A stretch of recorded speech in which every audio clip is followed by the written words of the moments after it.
Welcome back. This is Wisconsin Shoe Guy, and today we're going to talk about loafers.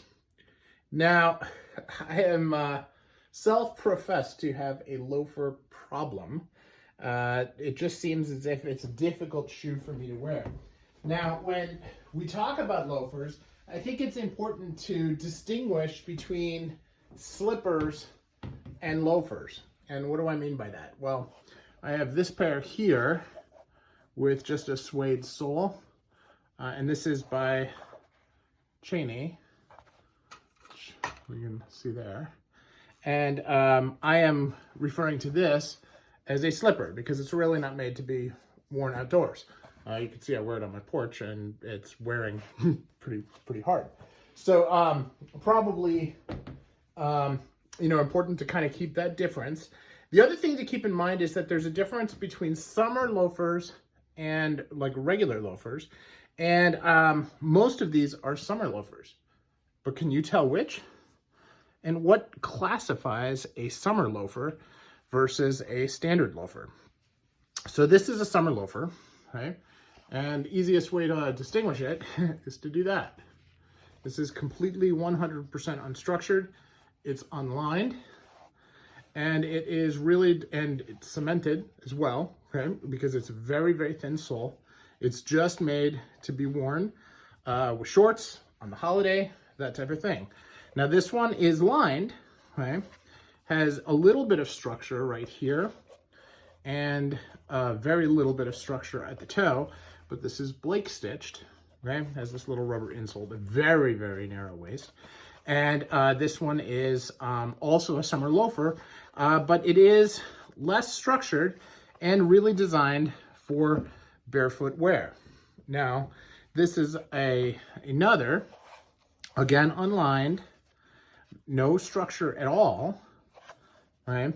And, also this has this is hand welted, but on a cemented sole, again, just to have maximum flex. Now, this is quite a bit thicker, as you see.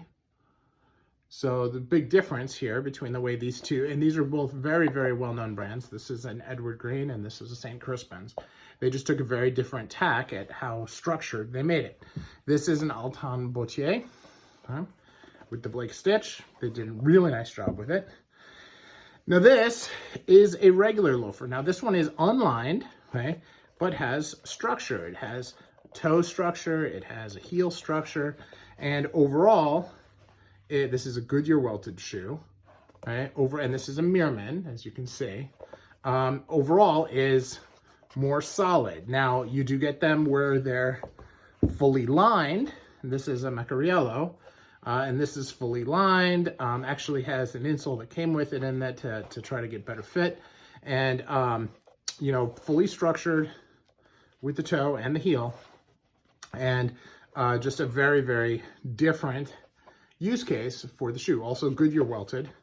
Now, Meccariello doesn't have a lot of Goodyear welted lines. This is from his Eris line, which I don't believe he's making anymore, but you can find some on the outlet, and which is actually where I got that. So as you think about it, loafers have a lot of variation. Now you can get more formal loafers. Now notice that I say more formal instead of formal, because even a wingtip loafer is still pretty casual. Many men won't wear them with suits. Many do. And it really is, the degree of formality and how you wear loafers is really up to you. Now, I've worn these with linen suits in the summer, and I think they go fine. By the way, this is goat suede versus this is baby calf suede versus this is it's actually a pebble grain suede. So differences that you can get across the spectrum of quality, although these are all, pretty high quality shoes. The way you wear them is going to depend the same way that you wear with any other dress shoes. The only difference is that it is a slip-on, and so you have to decide that you're okay wearing slip-ons for the occasion that you're working in. Now, when I wore this with a linen suit, I was just going to a dinner with clients. It was very casual. It was after the workday, and it made sense to me to have something very casual that I could wear. And, you know, I could have worn them with jeans. It would have been fine. In this case, I was wearing a linen suit, so I just sort of went with it. A light colored linen suit. And so it works. Now, it all depends, though, on how you feel about it. If I was wearing worsted wool, probably not picking those shoes to wear for the day. I would probably go with a lace-up. So, but that's just me. How you define the rules and how you create your own style is up to you. That's one of the great things about shoes. So you can choose how formal you want them to be. And obviously, you know, a very structured, a very formal leather with a very formal pattern is dressier than something unstructured with an informal pattern. But again, how you go about it is really up to you. All of these are penny loafers, and that's just the style that I prefer in a loafer, but there are many, and it's up to you how you want to style them. So this is some do's and don'ts, or some information on different parts of loafers, and that's why we call it What and Why. I'm interested in your comments. As I said before, I'm a self-proclaimed non-loafer person. I've had terrible luck with fit. The best fit I have are these, which are really made to a custom last for me, so they should fit well. These, which, you know, I bought a size too small, and they've kind of stretched to fit. And the rest are more or less of a challenge to wear. These were too small, so I had to stretch them, and I still have heel slip with them, so I'm actually going to try a heel, you know, an actual device to try to solidify my heel. And the others I wear an insole with in order to make them fit. So lots of different ways in order to correct fit. Loafers are traditionally hard.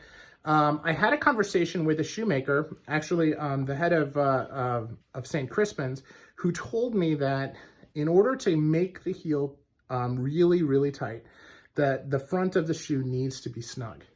It needs to hold your heel in place. And that's the way they fit. Sometimes that's a good thing, sometimes it's not.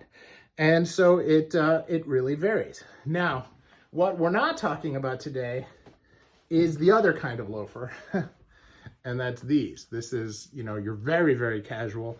This is an Allbirds wool loafer. And I have a few of these. I have one from Allen Edmonds that's in kudu leather, but it's got a rubber sole and just very, very informal. And, you know, something I would use to walk the dog, but never to work. That's another degree of loafers that's out there, and certainly something to think about, but not something in which you want to have more of an advanced style with. The only time I'd ever wear, you know, these Allbirds to a work function is if I'm meeting with a technology company where, you know, they scoff at you if you don't wear tennis shoes. That's when I would reach for these. So thanks again. I really appreciate your time, and let me know your thoughts in the comments below.